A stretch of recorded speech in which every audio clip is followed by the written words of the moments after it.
ہم نبی کو اپنے جیسا کیسے مان سکتے ہیں؟ نبی کی زبان سے نکلنے والا ہر شبد سچا ہے، ہر لفظ برحق ہے، ہر شبد اللہ کی طرف سے اللہ کے حکم سے نکلتا ہے۔ میرے پیارے ساتھیوں، نبی ہمارے جیسے کیسے ہو سکتے ہیں؟ ہاں، ہم یہ کہتے ہیں نبی نور نہیں تھے، نبی فرشتے نہیں تھے، نبی انسان تھے۔ آپ بھی جیسے دنیا کے سارے انسان پیدا ہوتے ہیں، آپ بھی پیدا ہوئے۔ آپ کی ماں کا نام آمینہ تھا، آپ کے باپ کا نام عبداللہ تھا۔ پیدا ہوئے تو باپ انتقال کر چکے تھے، 6 سال کی عمر میں ماں کا انتقال ہو گیا، 8 سال کی عمر میں دادا کا انتقال ہو گیا، چچا نے پالا۔ آپ انسان تھے، بیمار بھی ہوتے تھے، تکلیف بھی آپ کو ہوتی تھی، آپ کے بدن پہ زخم بھی لگا، آپ کے دانت بھی توڑے گئے۔ آپ انسان تھے، آپ بشر تھے۔ ہاں، یہ الگ بات ہے، اللہ نے آپ کو افضل البشر بنایا، اللہ نے آپ کو خیر البشر بنایا، اللہ نے آپ کو سارے نبیوں کا سردار بنایا۔ اس مسجد میں، مدرسے کی مسجد میں نماز ہوتی ہے۔ نماز کون پڑھاتا ہے؟ جس کو قرآن اچھا یاد ہو، جو حافظ ہو، جو عالم ہو۔ میرے پیارے بھائیوں، اپنے گاؤں کی مسجد کا امام ہم اس کو بناتے ہیں جس کو ہم نیک سمجھتے ہیں، اچھا سمجھتے ہیں۔ ارے ہم نے تو جس نبی کا کلمہ پڑھا ہے، وہ نبی صرف ہمارے امام نہیں ہے، وہ تو سارے نبیوں کے امام ہیں، سارے رسولوں کے امام بن کر کے وہ نبی دنیا میں آئے۔ بخاری کی روایت ہے، اللہ کے پیارے نبی فرماتے ہیں، جب میں معراج کے سفر سے واپس آیا، مجھ سے مکہ کے کافروں نے، جب میں نے ان کو معراج کے بارے میں بتایا تو مجھے عاجز کرنے کے لیے، مجھے تنگ کرنے کے لیے مکہ کے کافروں نے کہا، اے محمد صلی اللہ علیہ وسلم، یہ بتائیے اگر آپ بیت المقدس میں گئے ہیں تو ذرا بیت المقدس کے بارے میں ہمارے سوالوں کا جواب دے دیجیے۔ بھئی میں تتواری کے مدرسے میں پہلی بار آیا، میں آیا تقریر کروں گا، چلا جاؤں گا۔ اب میرے جانے کے بعد کوئی پوچھے، عبدالغفار صاحب آپ تتواری مدرسے میں آئے تھے، یہ بتائیے اس کی مسجد میں کتنے کمرے ہیں؟ تو بھائی میں کمرہ گننے تو نہیں آیا تھا۔ کوئی پوچھے مدرسے میں کتنے کمرے ہیں؟ بھائی میں کمرہ گننے نہیں آیا تھا، میں اپنے کام سے آیا تھا، کام کر کے چلا گیا۔ اللہ کے نبی بیت المقدس میں پہنچے، وہاں آپ نے نماز پڑھائی، سارے نبیوں کو آپ نے نماز پڑھائی۔ آپ نے بیت المقدس کی کھڑکیوں کو نہیں گنا، آپ نے اس کے کمروں کو نہیں گنا، آپ نے اس کی عمارت کو غور سے نہیں دیکھا۔ مکہ والوں نے پریشان کرنے کے لیے کہا، آپ گئے نا بیت المقدس، بتائیے کتنے دروازے ہیں، کتنی کھڑکیاں ہیں، کتنے روشن دان ہیں؟ سوال کرنا انہوں نے شروع کر۔ بخاری کی روایت ہے، اللہ کے پیارے نبی فرماتے ہیں، فَقُرِبْتُ مَا لَمْ أُقْرَبْ مِثْلَهُ، مجھے اتنی تکلیف ہوئی کہ اتنی تکلیف مجھے کبھی نہیں ہوئی تھی، کیونکہ میرے اوپر جھوٹ کا الزام لگ رہا تھا، مجھے لوگ جھوٹا کہہ رہے تھے، میرے بات کو لوگ مان نہیں رہے تھے۔ اللہ تبارک و تعالیٰ نے اپنے نبی کو جھوٹ کی تہمت سے بچانے کے لیے اور اپنے نبی کے سچ کو ثابت کرنے کے لیے اللہ نے دنیا کی پہلی LCD اسکرین لا کے رکھ دی۔ یہاں عورتوں میں LCD لگی ہوئی، شاید لگی ہے نا، اسکرین، آج کیمرہ لگا ہے، عورتوں میں اسکرین لگی ہے اور اسٹیج کا سارا منظر عورتیں دیکھ رہی ہیں۔ 1400 سال پہلے نہ کیمرہ تھا، نہ LCD تھی، نہ اسکرین تھی، نہ یہ مشینیں تھیں۔ اللہ نے اپنے نبی کے سامنے بیت المقدس کا پورا سین لا کے رکھ دیا، اور اللہ کے پیارے نبی صلی اللہ علیہ وسلم جس طریقے سے، جس اینگل سے وہ سوال کرتے چلے جاتے تھے، وہ اینگل اللہ تعالیٰ بیت المقدس کا سامنے رکھ دیتا تھا اور اللہ کے نبی ان کے سوالوں کا جواب دیتے تھے۔ اسی حدیث میں آپ نے فرمایا، جب میں بیت المقدس میں پہنچا، وہاں ابراہیم علیہ السلام بھی موجود تھے، وہاں آدم علیہ السلام بھی موجود تھے، وہاں موسیٰ علیہ السلام بھی تھے، وہاں عیسیٰ علیہ السلام بھی تھے۔ سارے نبیوں کا حلیہ بھی آپ نے بتایا، ان کا بال کیسا تھا، ان کا چہرہ کیسا تھا۔ آپ نے فرمایا ابراہیم علیہ السلام کی شکل میرے جیسی تھی، آپ نے فرمایا عیسیٰ علیہ السلام کی شکل حضرت عروہ بن مسعود میں ملتی تھی۔ سب کا چہرہ بھی آپ نے بتایا، حلیہ بھی بتایا۔ اس کے بعد آپ نے فرمایا فحانت الصلاۃ، نماز کا ٹائم ہوا، ابراہیم بھی موجود ہے، آدم بھی موجود ہے، موسیٰ بھی موجود ہے، عیسیٰ بھی موجود ہے، لیکن امامت کرنے کے لیے، نماز پڑھانے کے لیے کوئی آگے نہیں بڑھا۔ سارے لوگوں نے مجھ کو امام بنایا، فَأَمَمْتُهُمْ، اور میں نے ان کی امامت کرائی، میں نے ان کو نماز پڑھائی۔ اور لوگوں، تم کہتے ہو کہ اہل حدیث نبی کو نہیں مانتا، ارے ہم تو نبی کو اپنا ہی نہیں سارے نبیوں کا امام مانتے ہیں، ہم سے بڑھ کے بھلا کون مانے؟ ہم نبی کو اللہ کی قسم اپنے جیسا نہیں مانتے، نہیں مان بھی نہیں سکتے۔ نماز کا ٹائم ہے، سب بندی ہو رہی ہے، اللہ کے پیارے نبی جب نماز کھڑی ہوتی تھی سب بندی کراتے تھے، سب کھڑی کرتے تھے، ایک ایک آدمی کو پکڑ پکڑ کے سیدھا کرتے تھے، پیر سے پیر ملواتے تھے، کندھا سے کندھا ملواتے تھے۔ جاؤ میرے بھائیوں، ہندوستان کی ساری مسجدوں کا جا کے سروے کر لو، اگر کسی مسجد میں سب سے زیادہ پیر سے پیر اور کندھے سے کندھا ملا کر کے سیدھی صف آپ کو ملے گی تو وہ اہل حدیث کی مسجد ملے گی۔ الحمدللہ نبی کی سنت پر عمل کرنے کا سوبھاگیہ بھی ہمیں پراپت ہے، اس پر عمل کرنے کا شرف بھی ہم کو حاصل ہے۔ نبی اکرم نماز کھڑی ہوتی تھی، سب سیدھی کرتے تھے اور آپ فرماتے تھے اقیموا صفوفکم، اے میرے صحابہ اپنی صفوں کو سیدھی کر لو، فإنی اراکم من وراء ظہری، جب میں نماز پڑھاتا ہوں میں سامنے بھی دیکھتا ہوں اور میں پیچھے بھی دیکھتا ہوں، اس لیے سب میں آگے پیچھے نہ ہونا، سب بالکل سیدھی کر لو، سب بالکل برابر کر لو۔ اس کا مطلب کہ اللہ کے نبی کو یہ وشیشتا دی گئی, یہ اسپیشلٹی دی گئی, یہ خصوصیت دی گئی کہ آپ پیچھے بھی دیکھ سکتے تھے. اللہ کے پیارے نبی کو فرماتے ہیں میں نماز پڑھتا ہوں تو مجھے پیچھے کا بھی نظر آتا ہے. اور آگے بڑھیے, رات کا وقت ہے, اللہ کے پیارے نبی تہجد کی نماز پڑھ رہے ہیں. 8 رکعت آپ نے نماز پڑھی, اس کے بعد آپ تھوڑی دیر سو گئے, لیٹ گئے. اس کے بعد آپ لوٹ کر کے وتر کی نماز پڑھی. حضرت عائشہ نے فرمایا اے اللہ کے پیارے نبی اتنام قبل ان توتر, آپ وتر کی نماز کے پہلے تھوڑی دیر سو جاتے ہیں, آرام کرتے ہیں, آپ تو وضو بھی نہیں کرتے, آپ تو ایسے ہی نماز پڑھ لیتے ہیں. آپ نے فرمایا اے عائشہ میرا معاملہ دوسرے لوگوں کی طرح نہیں ہے, میں لیٹا تو تھا تنام عینی ولا ینام قلبی, میری آنکھیں سو رہی تھی لیکن میرا دل جاگ رہا تھا, میں پورے ہوش و حواس میں. بھئی ہم اور آپ سو جائیں ہمارا وضو ٹوٹ جائے. کیوں ٹوٹ جائے گا؟ کیونکہ انسان جب نیند کی حالت میں رہتا ہے, ہوش و حواس میں نہیں رہتا ہے, اسے احساس نہیں ہوتا ہے. ہو سکتا ہے اس کی جو ہے اس کا وضو ٹوٹ جائے اور وہ کوئی ایسی چیز ہو جائے کہ جس سے اس کا وضو ٹوٹ جائے. اس لیے شریعت میں اگر انسان گہری نیند سے سو جائے تو وضو ٹوٹ جاتا ہے. مگر اللہ کے پیارے نبی وتر کی نماز سے پہلے تھوڑی دیر سوتے ہیں. اور حضرت عائشہ جب پوچھتی ہیں اے اللہ کے نبی آپ وتر کے پہلے سوتے ہیں, تو آپ نے فرمایا میری آنکھیں سوتی ہیں مگر میرا دل نہیں سوتا ہے. ایسے تھے ہمارے پیارے نبی صلی اللہ علیہ وسلم. میرے پیارے ساتھیوں, ہم نے تو اس نبی کا کلمہ پڑھا ہے جس نبی کو اللہ نے پورے قرآن میں کہیں پر بھی یا محمد کہہ کے نہیں پکارا, نام لے کر کے نہیں پکارا. موسیٰ علیہ السلام کو یا موسیٰ کہا, عیسیٰ علیہ السلام کو یا عیسیٰ کہا, ابراہیم کو یا ابراہیم کہا, آدم کو یا آدم کہا, نوح کو یا نوح کہا. لیکن جب اللہ نے اپنے آخری نبی کو پکارا, کہیں فرمایا یا ایھا النبی, کہیں پکارا یا ایھا الرسول, کبھی فرمایا یا ایھا المزمل, کبھی فرمایا یا ایھا المدثر. ارے میرے نبی کی شان تو یہ قرآن کہتا ہے وَرَفَعْنَا لَكَ ذِكْرَكَ, اے نبی ہم نے آپ کے ذکر کو بلند کر دیا. حسان بن ثابت کہتے ہیں وَذَمَّ الْإِلَٰهُ اسْمَهُ مَعَ اسْمِهِ إِذَا قَالَ الْمُؤَذِّنُ أَشْهَدُ, جب مؤذن اذان دیتا ہے, جب 5 ٹائم کی اذان دیتا ہے اور اشہد ان لا الہ الا اللہ کہتا ہے, تو مؤذن کی اذان کمپلیٹ نہیں ہو سکتی, مؤذن کی اذان پوری نہیں ہو سکتی جب تک وہ اشہد ان محمد رسول اللہ نہ کہے. جب تک زمین قائم ہے, جب تک آسمان قائم ہے, جب تک دنیا میں اذان ہو رہی ہے, جب تک اللہ کی توحید کا ترانہ پڑھا جائے گا, محمد رسول اللہ صلی اللہ علیہ وسلم کی رسالت کا ترانہ بھی پڑھا جائے گا.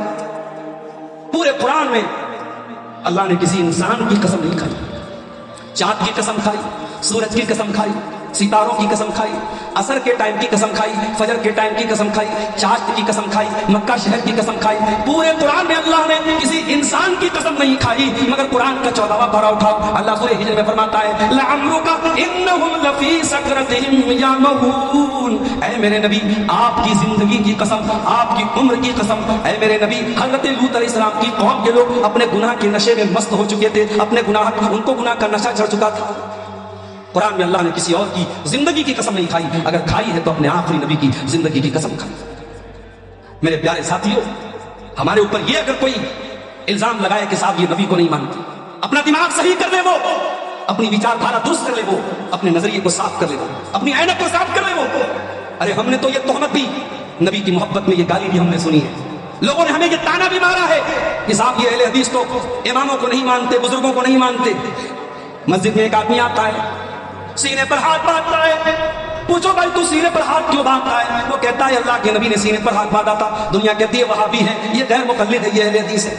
ایک دوسرا آدمی آتا ہے, وہ بھی سینے پر ہاتھ باندھتا ہے. دنیا پوچھتی ہے تو سینے پر ہاتھ کیوں باندھ رہا ہے؟ وہ کہتا ہے میں امام احمد بن حنبل کا ماننے والا ہوں, میں امام شافعی کا ماننے والا ہوں. دنیا کہتی ہے کوئی بات نہیں. او لوگوں, یہ کتنا بڑا نیائے ہے کہ امتی کا نام لیا جائے تو تم خوش ہو جاتے ہو, اور رسول کا نام لیا جائے تو تم ناراض ہو جاتے ہو. اہل حدیث کا تو یہی نعرہ ہے کہ ہم سارے اماموں کا احترام کرتے ہیں, سارے بزرگوں کا احترام کرتے ہیں, مگر یہ اتھارٹی, یہ مقام, یہ درجہ اگر کسی کو حاصل ہے کہ اس کی ہر بات کو لینا ہے, اس کی کسی بات کو ٹکرانا نہیں ہے, تو یہ درجہ صرف اور صرف جناب محمد رسول اللہ صلی اللہ علیہ وسلم کو حاصل ہے. اور معاف کرنا, جن اماموں کے نام پہ آپ نے دکانیں سجا کے رکھی ہیں, ان اماموں نے بھی یہی تعلیم دی ہے. اہل حدیث اور سن لو, اگر کوئی امام ابو حنیفہ کو برا بھلا کہتا ہے وہ اہل حدیث نہیں ہو سکتا. کوئی امام مالک کو برا بھلا کہتا ہے وہ اہل حدیث نہیں ہو سکتا. کوئی امام شافعی کے بارے میں بدزبانی کرتا ہے وہ اہل حدیث نہیں ہو سکتا. ہم سارے اماموں کا احترام کرتے ہیں, مگر ہم کیا کہتے ہیں فَإِن تَنَازَعْتُمْ فِي شَيْءٍ فَرُدُّوهُ إِلَى اللَّهِ وَالرَّسُولِ, جب کسی مسئلے میں اختلاف ہو جائے, جب کسی مسئلے میں جھگڑا ہو جائے, تو یہ دیکھو کہ اللہ کیا کہہ رہا ہے, یہ دیکھو کہ رسول کیا کہہ رہے ہیں. اللہ اور اس کے رسول کی بات کو مانو. یہی ہماری دعوت ہے اور یہی ہمارا مشن ہے. میرے پیارے ساتھی, اللہ نے اپنے نبی کو بہت ساری اسپیشل کوالٹیز سے بھی نوازا تھا. آئیے ایک حدیث آپ کو پڑھ کے سناتا ہوں.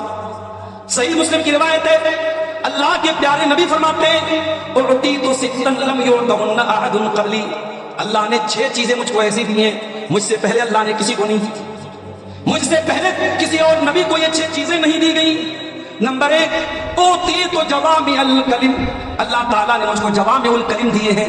اللہ کے پیارے نبی چھوٹی چھوٹی باتوں میں بڑے بڑے ارتھ نکال لیتے تھے، آپ کی چھوٹی چھوٹی باتوں میں معنی کا سمندر ہوتا تھا، آپ دریا کو موزے میں بند کر لیتے تھے، آپ کی چھوٹی چھوٹی حدیثوں پر علماء نے موٹی موٹی کتابیں لکھی، نبی کی بات میں بڑی گہرائی اور بڑا وزن ہوتا تھا۔ اللہ تعالیٰ نے یہ اسپیشل کوالٹی اپنے نبی کو دی تھی، اعطیت جوامع الکلم، اللہ نے مجھ کو جوامع الکلم دیا ہے۔ دوسری چیز وَنُصِرْتُ بِالرُّعْبِ مَسِيرَةَ شَهْرٍ، اللہ کے پیارے نبی فرماتے ہیں میرا دشمن 1 مہینے کی مسافت پر ہو، 1 مہینے کے ڈسٹینس پر ہو، تب بھی میرے دشمن کے دل میں میرا بھے ہوتا ہے، میرا ڈر ہوتا ہے، میرا روب و دبدبا ہوتا ہے، میرا دشمن میرا نام سن کے ڈرتا ہے۔ اے مسلمانوں، آج جس کا جی چاہتا ہے تمہیں گالی دے دیتا ہے، جس کا جی چاہتا ہے تمہارے بارے میں الٹی سیدھی باتیں بیان کر دیتا ہے، تمہارا روب و دبدبا آج دنیا کے اندر سے نکل چکا ہے۔ کاش کہ تم متحد ہو جاتے، کاش کہ تم یونائٹڈ ہو جاتے، کاش کہ تم اپنی حقیقت کو سمجھ لیتے، کاش کہ تم ایمان والے بن جاتے، تو آج دنیا میں تمہارا بھی کوئی وزن ہوتا، تمہاری بھی کوئی ویلیو ہوتی۔ یاد رکھو میرے پیارے ساتھی، ایک ہو جاؤ تو بن سکتے ہو خورشید مبین، ورنہ ان بکھرے ہوئے تاروں سے کیا بات بنے۔ تارے الگ الگ ہیں تو ان کی روشنی میں کوئی خاص جان نہیں نظر آتی ہے، لیکن انہی تاروں میں ایک تارا سورج بھی ہے جو پوری دنیا کو روشن کر رہا ہے۔ تو بننا ہے تو سورج بنو جو پوری دنیا کو روشن کر رہا ہے۔ اور سورج کب بنو گے؟ جب تمہارے اندر یونٹی آئے گی، ایکتا آئے گی، اتحاد آئے گا، جب تم مل کر کے۔ آج بہار میں الیکشن چل رہا ہے اور میں بہت اوائڈ کرتا ہوں الیکشن کے سے ریلیٹڈ، میں کوئی بات نہیں بولتا ہوں، پھر بھی ہمارے یوٹیوبر حضرات سدھرنے والے نہیں ہیں۔ ابھی کل ہمارے ایک دوست نے دکھایا بنارس میں مجھے ایک ویڈیو میں لالو پرساد کی اور جو ہے مودی جی کی اور کس کی تصویر لگا کے میرا فوٹو لگا دیا کہ مولانا نے بہار الیکشن کے بارے میں بولا۔ میں کوئی بات نہیں بول رہا ہوں، لیکن تھمبنیل بن جاتا ہے، مارکیٹ میں آ جاتا ہے۔ اس کے بعد ہم جب بولتے ہیں کہ بھائی یوٹیوبرس کو الاؤڈ مت کرو، یہ ہمارے بھائی بیچارے ناراض ہو جاتے ہیں۔ ایک بھائی ہم کو فون کر کے کہہ رہا ہے کہ جب آپ فیمس نہیں تھے ہم لوگوں کی وجہ سے آپ فیمس ہوئے، تو بھائی اتنی ہمت تو مولانا جرجی سے بھی آپ اجازت لے کے دکھاؤ۔ آپ لوگوں کی شرارتوں سے یہ پابندی لگی، ہمیں کیا اعتراض ہے اگر آپ چند پیسے کما لیں، لیکن مسئلے کھڑے ہوتے ہیں میرے بھائی۔ بار بار ہم نے تقریروں میں کہا کہ بھڑکاؤ تھمبنیل نہ لگاؤ، میرے جلسوں کی تاریخ نہ ڈالو، مگر نہیں لوگ سدھر رہے ہیں۔ الٹی سیدھی چیزیں، گندے گندے تھمبنیل، آج بھی اتنا کہنے کے بعد بھی آپ یوٹیوب پر سرچ ماریے، اسی بہار کے اور سیمانچل کے کئی چینل والے گندے گندے تھمبنیل لگا کر کے ہماری طرف لوگ۔ میرے پیارے ساتھیوں، الیکشن کا ماحول ہے، میں کچھ نہیں بولوں گا، ایک بات کہوں گا، یونٹی اپنے اندر پیدا کرو، اتحاد پیدا کرو۔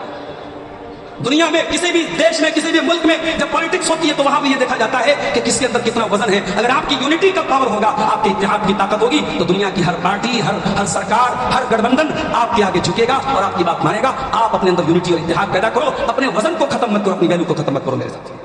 اللہ کے پیارے نبی فرماتے ہیں وَنُصِرْتُ بِالرُّعْبِ مَسِيرَةَ شَهْرٍ، میرا دشمن 1 مہینے کی دوری پر ہو تب بھی میرے دشمن کے دل میں اللہ تعالیٰ نے میرا روب و دبدبا ڈال دیا ہے۔ وَأُحِلَّتْ لِيَ الْمَغَانِمُ، اور میرے لیے مال غنیمت کو حلال کر دیا گیا۔ مجھ سے پہلے کسی اور نبی کے لیے مال غنیمت حلال نہیں تھا۔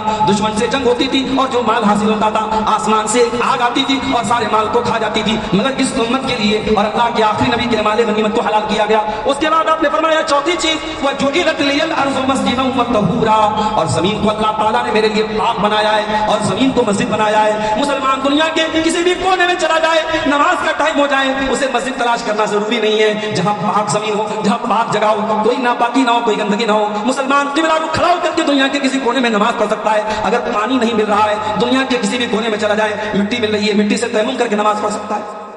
ابھی آج ایک صاحب نے مسئلہ پوچھا تھا، کہنے لگے میری والدہ کی آنکھوں کا آپریشن ہوا ہے اور ڈاکٹر نے بالکل سختی سے منع کیا ہے کہ آنکھ میں پانی نہیں لگنا چاہیے، اب میری والدہ نماز کیسے پڑھے گی؟ کہا نہ پانی لگنا چاہیے نہ مٹی لگنی چاہیے۔ میں نے کہا پورا وضو کرو، چہرہ مت دھلو، آنکھ مت دھلو، آنکھ کے پاس پانی نہ جائے، پورا وضو کر لو، آپ نماز پڑھ لو۔ فاتقوا اللہ ما استطعتم، اللہ سے ڈرو جتنی تمہارے اندر طاقت ہے۔ آپ اگر آنکھوں کا آپریشن ہوا ہے اور آنکھوں میں پانی ڈالنے سے ڈاکٹر نے منع کیا ہے، آپ چہرہ نہیں دھوئیں گے تب بھی آپ کا وضو ہو جائے گا، اللہ تعالیٰ اتنی ہی کی پکڑ کرے گا جتنی آپ کی طاقت ہے میرے ساتھ۔ تو نبی نے فرمایا میرے لیے مال غنیمت کو حلال کیا ہے۔ اور آپ نے فرمایا مجھ سے پہلے جتنے نبی آئے کسی خاص قوم کے لیے آئے، کسی خاص بستی کے لیے آئے، وَأُرْسِلْتُ إِلَى الْخَلْقِ كَافَّةً، لیکن میں ساری انسانیت کے لیے نبی بنا کر کے بھیجا گیا۔ وَخُتِمَ بِيَ النَّبِيُّونَ، اور نبوت کی مہر میرے اوپر لگا دی گئی، میں آخری نبی بن کر کے دنیا میں آیا، میں خاتم النبیین بن کر کے دنیا میں آیا، میرے بعد کوئی نبی آنے والا نہیں ہے۔ یہ عقیدہ ہے ہمارا اللہ کے پیارے نبی کا۔ اب اگر کوئی آپ سے کہے کہ اہل حدیث نبی کو نہیں مانتا تو اسے یہ تقریر سنا دینا کہ ہمارا عقیدہ اللہ کے رسول کے بارے میں ہے، لیکن ہاں ہم نبی کو نبی مانتے ہیں، نبی کو رب نہیں مانتے۔ عیسائی حضرت عیسیٰ علیہ السلام کو صنع گاڈ مانتے ہیں، اللہ کا بیٹا مانتے ہیں، تو کیا وہ حضرت عیسیٰ کا احترام کر رہے ہیں؟ نہیں، ہم کہتے ہیں یہ حضرت عیسیٰ کا احترام نہیں ہے، ان کی انسلٹ ہے، ان کا اپمان ہے، ان کی توہین ہے۔ عیسیٰ اللہ کے بندے ہیں، اللہ نے بغیر باپ کے پیدا کیا ان کو اپنی قدرت سے، لیکن وہ عیسیٰ اللہ کے بندے ہیں، اللہ کے رسول ہیں، اللہ کے بیٹے نہیں ہو سکتے۔ ان کو اللہ کا بیٹا کہنا اللہ کو گالی دینا ہے، اللہ کا اپمان ہے عیسیٰ علیہ السلام کا۔ اسی طریقے سے آج جو لوگ ہمارے نبی کے بارے میں الٹی سیدھی باتیں کرتے ہیں، کوئی کہتا ہے کہ کعبہ بھی جھک رہا ہے محمد کے شہر میں، کوئی قوالی گا رہا ہے، کہہ رہا ہے کہ کعبہ بھی اللہ کے نبی کے شہر میں آ کے جھک رہا ہے، کیا یہ کعبہ کی توہین نہیں ہے؟ کیا یہ اللہ کے گھر کی توہین نہیں ہے؟ کوئی کہہ رہا ہے وہی جو مستوی عرش کا خدا ہو کر اتر پڑا مدینے میں مصطفیٰ ہو کر، کوئی اللہ کے نبی کو اللہ کے مقام تک پہنچا رہا ہے۔ کوئی کہہ رہا ہے بگڑی میری بنا دے، بگڑی بنانے والے، کوئی نبی کو بگڑی بنانے والا قرار دے رہا ہے۔ یاد رکھو میرے پیارے ساتھیوں، بگڑی بنانے والا کوئی اگر ہے تو اللہ ہے، اولاد دینے والا اگر کوئی ہے تو اللہ ہے، شفا دینے والا اگر کوئی ہے تو اللہ ہے، دعائیں سننے والا اگر کوئی ہے تو اللہ ہے۔ قرآن کہتا ہے یا اہل الکتاب لا تغلوا فی دینکم، اے اہل کتاب اپنے دین کے اندر تم غلو مت کرو۔ نبی نے غلو کرنے سے منع، غلو مطلب کسی کی لمٹ اور کسی کی حد سے آگے بڑھانا۔ ہمارے جلسوں میں جو نظامت ہوتی ہے الحمدللہ، اکثر جو پروگرام کے نظامت کرنے والے ہوتے ہیں بہت اچھے الفاظ کا چناؤ کرتے ہیں، صحیح باتیں بولتے ہیں، مگر کبھی کبھی بہکنے والے بہک بھی جاتے ہیں، ایسی باتیں کرنے لگتے جو نہیں کہنی چاہیے۔ اہل حدیث کے اسٹیج پر مبالغہ آرائی سے کام نہیں لینا چاہیے، کسی بھی شخصیت کے بارے میں غلو نہیں کرنا چاہیے۔ اب ہماری شریعت نے نبی کے بارے میں بھی غلو کرنے سے منع کیا ہے۔ آئیے ایک حدیث آپ کو پڑھ کے سناتا ہوں۔ اللہ کے پیارے نبی ایک شادی میں گئے تھے، صحابیہ کا نام تھا معوذ بنت افراح، ان کی شادی تھی، اور شادی کے موقع پر اگلے دن اللہ کے پیارے نبی ان کے گھر گئے، اور وہاں چھوٹی چھوٹی بچیاں گیت گا رہی تھی۔ پتہ یہ چلا کہ شادی کے موقع پہ خوشی منانا جائز ہے، چھوٹی چھوٹی بچیاں اگر کوئی گیت پڑھ رہی ہیں بغیر میوزک کے وہ بھی جائز ہے، لیکن جو چیز غلط ہے، عورت کی بے پردگی غلط ہے، تو شادی کے موقع پر بھی غلط ہے۔ غیر محرم کے سامنے لڑکیوں کا سج سنور کر کے آنا غلط ہے، تو شادی کے موقع پر بھی غلط ہے۔ شادی کے موقع پر کوئی ناجائز کام جائز نہیں ہوتا، یاد رکھیں۔ چھوٹی چھوٹی بچیاں گیت گا رہی تھیں، اور جنگ بدر میں ان کے باپ دادا جو شہید ہوئے تھے ان کا نام لے لے کے وہ گیت پڑھ رہی تھی۔ اسی میں انہوں نے ایک لائن یہ پڑھی وَفِينَا نَبِيٌّ يَعْلَمُ مَا فِي غَدٍ، ہمارے بیچ میں وہ نبی آئے جو آنے والے فیوچر کی بات جانتے ہیں، جو بھوشیہ کی بات جانتے ہیں، جو کل کی بات جانتے ہیں۔ جب اللہ کے نبی نے یہ لائن سنی، آپ نے فرمایا دعی ھذا، اے بیٹا اے بچی یہ لائن غلط ہے، یہ لائن چھوڑ دے۔ وَقُولِي مَا تَقُولِي، پہلے جو لائن پڑھ رہی تھی وہ لائن تو اچھی تھی، مگر یہ لائن گڑبڑ ہے۔ پتہ یہ چلا، یہ ہمارے سرسوادی قوم کے بہت بڑے نعت خواہ موجود ہیں ہمارے اسٹیج پر، میں ان سے بھی یہ بات کہوں گا، اور جو بھی نعت وغیرہ پڑھتے ہیں کہ اگر آپ کوئی نعت پڑھتے ہیں تو نعت نبی کی شان میں پڑھی جاتی ہے، نبی کی پرشنسا اور نبی کی تعریف میں پڑھی جاتی ہے۔ بہت یہ بال سے بھی باریک کام ہے، کسی عالم سے رائے مشورہ کرنے کے بعد نعت پڑھا کیجیے۔ کبھی کبھی نعت کی کوئی لائن ایسی ہوتی ہے جو غلط ہوتی ہے، ہمارے اہل حدیث کے عقیدے کے اعتبار سے، قرآن و حدیث کے عقیدے کے اعتبار سے غلط ہوتی ہے۔ ہمیں نبی کی نعت پڑھنے میں اور نبی کی شان بیان کرنے میں بھی ہمیں اس بات کا خیال رکھنا ہے۔ اللہ کے پیارے نبی فرماتے ہیں لا تطرونی کما اطرت النصارى عیسی ابن مریم، اے لوگوں مجھے اتنا نہ بڑھانا جتنا عیسائیوں نے عیسی ابن مریم کو بڑھایا تھا۔ انما انا عبد، میں تو اللہ کا بندہ ہوں، فقولوا عبد اللہ ورسولہ، مجھے اللہ کا بندہ ہی کہنا، مجھے اللہ کا رسول ہی کہنا، میری شان سے مجھ کو آگے نہ بڑھانا۔ نبی کی شان، آؤ ہم سے پوچھو، آؤ اہل حدیثوں سے پوچھو نبی کی شان کیا ہوتی ہے۔ تم نے جب بھی بیان کیا نبی کا چہرہ بیان کیا، تم نے جب بھی بیان کیا نبی کے لباس بیان کیا، تم نے جب بھی بیان کیا نبی کی خوبصورتی بیان کی، اور ہم نے جب بیان کیا تو نبی کی نماز بھی بیان کی، ہم نے نبی کا حج بھی بیان کیا، ہم نے نبی کی طریقہ بھی بیان کیا۔ میرے پیارے ساتھیوں، نبی کی صورت بھی بے مثال تھی اور نبی کی سیرت بھی بے مثال تھی۔ یہ شامیانہ لگا، اس کی وجہ سے گرمی بہت ہو رہی ہے، یہ اکتوبر کا لاسٹ چل رہا ہے، گرمی کا یہ عالم ہے۔ آپ سوچئے میرے ساتھیوں قیامت کے دن کی گرمی کا کیا عالم ہے۔ سورج 1 میل کی دوری پر ہوگا۔ اللہ کے پیارے نبی فرماتے ہیں، بخاری کی روایت ہے، سارے لوگ پریشان ہو کر کے حضرت آدم کے پاس آئیں گے اور آدم علیہ السلام سے ریکویسٹ کریں گے اے آدم آپ انسانوں کے باپ ہیں، اللہ نے آپ کو اپنے ہاتھ سے پیدا کیا ہے، اے آدم ہم بہت پریشانی میں ہیں اور اللہ تعالیٰ بہت ناراض ہے، آپ اللہ تعالیٰ سے گزارش کر دیجیے اللہ جلدی سے حساب لے لے، یہ تکلیف ختم ہو جائے۔ آدم علیہ السلام معذرت کر لیں گے، انکار کر دیں گے، کہیں گے نہیں بھائی میں اس لائق نہیں ہوں، میں اللہ کی بارگاہ میں نہیں بول سکتا، اللہ بہت غصے میں ہے۔ آدم علیہ السلام کہیں گے ایک کام کرو، نوح علیہ السلام کے پاس چلے جاؤ۔ لوگ حضرت نوح کے پاس آئیں گے، ان سے ریکویسٹ کریں گے اے نوح گرمی بہت زیادہ ہے، سورج 1 میل کی دوری پر ہے اور ہم بہت پریشان ہیں، اے نوح علیہ السلام آپ اللہ سے گزارش کر دیجیے اللہ جلدی سے حساب لے لے۔ حضرت نوح بھی انکار کر دیں گے، لوگ ابراہیم کے پاس آئیں گے وہ بھی انکار کر دیں گے، لوگ موسیٰ علیہ السلام کے پاس آئیں گے وہ بھی انکار کر دیں گے، لوگ عیسیٰ علیہ السلام کے پاس آئیں گے وہ بھی انکار کر دیں گے۔ آخر میں لوگ آئیں گے آمینہ کے لال عبد المطلب کے دلارے تاجدار مدینہ احمد مجتبی محمد مصطفیٰ صلی اللہ علیہ وسلم کے پاس، اور آ کر کے آپ سے کہیں گے اے اللہ کے آخری نبی، آپ خاتم النبیین ہیں، آپ اللہ کے آخری نبی ہیں، ہم بہت پریشانی میں ہیں، اے اللہ کے نبی آپ ہی کچھ کیجئے، اور اللہ سے آپ گزارش کیجئے اللہ جلدی سے حساب دے۔ اے ٹٹواری اور آس پاس کے آئے ہوئے میرے بھائیوں، آج اللہ کے نبی کو دنیا سے گئے ہوئے 1400 سال سے زیادہ ہو چکے ہیں، آج اپنے نبی سے بہت پیار کرتے ہیں، لیکن غور کرو وہ نبی ہم سے کتنا پیار کرتے ہیں۔ قیامت کے دن جب سارے نبی انکار کر دیں گے اور کوئی سفارش کرنے کے لیے تیار نہیں ہوگا، اللہ کے نبی فرماتے ہیں میں تیار ہو جاؤں گا، فَأَنْطَلِقُ فَآتِي تَحْتَ الْعَرْشِ، میں چل کر کے اللہ کے عرش کے نیچے آؤں گا اور میں سجدے میں گر جاؤں گا اور اللہ کی بارگاہ میں سجدہ کروں گا، اور جب میں سجدہ کروں گا اللہ تعالیٰ میرے دل میں اپنی تعریف اور حمد و ثنا کی ایسی باتیں ڈالے گا جو اللہ نے کسی اور کے دل میں نہیں ڈالی ہے، میں اللہ کی ایسی پرشنسا کروں گا، ایسی تعریف کروں گا، اللہ کی طرف سے آواز آئے گی یا محمد ارفع راسک سل توتا اشفع تشفع، اے محمد صلی اللہ علیہ وسلم سر اٹھائیے، مانگیے آپ کو دیا جائے گا، آپ سفارش کیجئے آپ کی سفارش قبول کی جائے گی۔ اللہ کے نبی فرماتے ہیں کہ جب میں سفارش کروں گا تو سب سے پہلے میری امت کے وہ لوگ جنت میں جائیں گے جن کا حساب و کتاب نہیں، اور وہ کون لوگ ہوں گے؟ وہ تعویذ گنڈا سے بچنے والے لوگ ہوں گے، اللہ کی ذات پہ سچا بھروسہ کرنے والے لوگ ہوں گے، وہ سب سے پہلے جنت میں جائیں گے، اور جنت میں ان کے لیے اسپیشل گیٹ ہوگا جو جنت کے رائٹ سائڈ ہوگا جس کا نام الباب الیمن ہوگا، وہ جنت کے اس گیٹ سے اندر داخل۔ میرے پیارے ساتھی، آپ الزام لگائیں کہ اہل حدیث نبی کو نہیں مانتا، اس سے بڑا جھوٹ دنیا کا کوئی نہیں ہو سکتا۔ ارے ہم تو وہ ہیں کہ ہم نے تو یہ نعرہ لگایا ہے کہ اصل دین آمد کلام اللہ معظم داشتن، کہ دین اصل یہ ہے کہ رب کے کلام پر عمل کیا جائے اور مصطفیٰ کے فرمان پر عمل کیا جائے۔ میرے پیارے ساتھیوں، کبھی رات میں بستر پہ سونے جاتے ہو تو بیوی بچوں کا خیال آتا ہے، فیملی کا خیال آتا ہے، پریوار کا خیال آتا ہے۔ کبھی غور کرو جس نبی کا کلمہ ہم پڑھتے ہیں اس نبی کو رات میں بھی ہمارا خیال آتا تھا۔ صحیح مسلم کی روایت ہے، اللہ کے پیارے نبی رات میں قرآن پڑھ رہے ہیں اور قرآن پڑھتے ہوئے آپ نے ابراہیم علیہ السلام کی دعا پڑھی۔ ابراہیم اللہ سے دعا کرتے ہیں رب انہن ضللن کثیرا من الناس فمن تبعنی فانہ منی ومن عصانی فانک غفور رحیم۔ ابراہیم علیہ السلام دعا کر رہے ہیں اے اللہ جو میری پیروی کرے گا وہ میرا امتی ہے اور جو میری نافرمانی کرے گا تو غفور رحیم ہے، تو معاف کر دینا۔ اس کے بعد اللہ کے پیارے نبی عیسیٰ علیہ السلام کی ایک دعا پڑھتے ہیں۔ عیسیٰ علیہ السلام اللہ سے دعا کرتے ہیں، کیا کہتے ہیں؟ کہتے ہیں فمن تبعنی فانہ منی ومن عصانی ان تعذبهم فانهم عبادک وان تغفر لهم فانک انت العزیز الحکیم۔ اے اللہ اگر تو ان کو عذاب دے تو یہ تیرے بندے ہیں، اور اگر تو معاف کر دے تو طاقت والا ہے، تو حکمت والا ہے، تو جیسا مناسب سمجھے گا ویسا تو کر لے۔ نبی نے دیکھا کہ دو نبیوں نے اپنی اپنی امت کے لیے دعا مانگی، اب اللہ کے نبی کو اپنی گنہگار امت کا خیال آیا، ہمارا اور آپ کا خیال آیا، ہم گنہگاروں کا خیال آیا۔ رات کا سناٹا تھا، وہ نبی رات کے سناٹے میں آنسو بہا کے اللہ کے سامنے رونے لگتے، وہ نبی رو رہے تھے اے اللہ میری امت کا کیا ہوگا؟ اللہ نے فرشتے کو بھیجا، جبریل علیہ السلام کو بھیجا، جاؤ پوچھو میرے نبی سے کیوں رو رہے ہیں۔ فرشتہ آ کر کے پوچھتا ہے کیا بات ہے، کیوں رو رہے ہیں؟ اللہ کے پیارے نبی فرماتے ہیں کہ میں اپنی امت کے لیے رو رہا ہوں۔ اللہ کے پیارے نبی کہتے ہیں میں اپنی امت کے لیے آنسو بہا رہا ہوں۔ اللہ کی طرف سے جواب آتا ہے اِنَّا سَنُرْضِيكَ فِي أُمَّتِكَ وَلَا نَسُوءُكَ، اے میرے نبی ہم آپ کی امت کے بارے میں آپ کو خوش کر دیں گے، آپ کو پریشان ہونے کی حاجت نہیں ہے۔ کوئی یاد کرنا ہے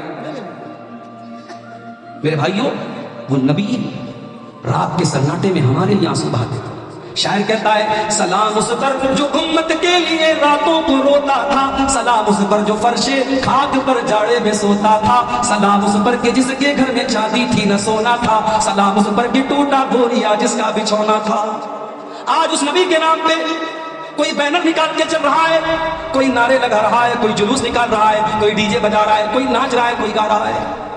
ایک سال کلیا چک میں میرا پروگرام تھا، 12 ربیع الاول کی تاریخ تھی، مجھے کٹیہار سے کلیا چک جانا تھا بائی روڈ، میں کار سے جا رہا تھا، پوری سڑک جام تھی، اور جام کرنے والے کون تھے؟ مصطفیٰ کے چاہنے والے، نبی کے چاہنے والے۔ میں نے دیکھا لوگ بڑے بڑے ڈی جے بجا کر کے جھنڈے لہرا لہرا کے نبی کی شان بیان کر رہے ہیں، جوان جوان لڑکیاں بھی ساتھ میں چل رہی ہیں۔ یہ کیسی محبت ہے میرے بھائی، یہ محبت صحابہ نے تو نہیں جتائی، یہ محبت اس امت کے سب سے بہترین لوگوں نے تو نہیں جتائی۔ یاد رکھو میرے بھائیوں، اسی لیے اہل حدیث بدعت کا سب سے بڑا دشمن ہے۔ جو نبی سے محبت کرے گا وہ بدعت سے کبھی دوستی نہیں کر سکتا، وہ بدعت کا دشمن رہے گا۔ اسی لیے ہم اپنے ہر خطبے میں کیا کہتے ہیں وَشَرَّ الْأُمُورِ مُحْدَثَاتُهَا وَكُلُّ مُحْدَثَةٍ بِدْعَةٌ وَكُلُّ بِدْعَةٍ ضَلَالَةٌ وَكُلُّ ضَلَالَةٍ فِي النَّارِ۔ دین میں جو نیا نکالا گیا کام ہے وہ بدعت ہے، اور بدعت گمراہی، اور گمراہی جہنم میں لے کے جاتی ہے۔ ہمارا سمپل سا پرشن ہے، سوال ہے کہ بھائی ٹھیک ہے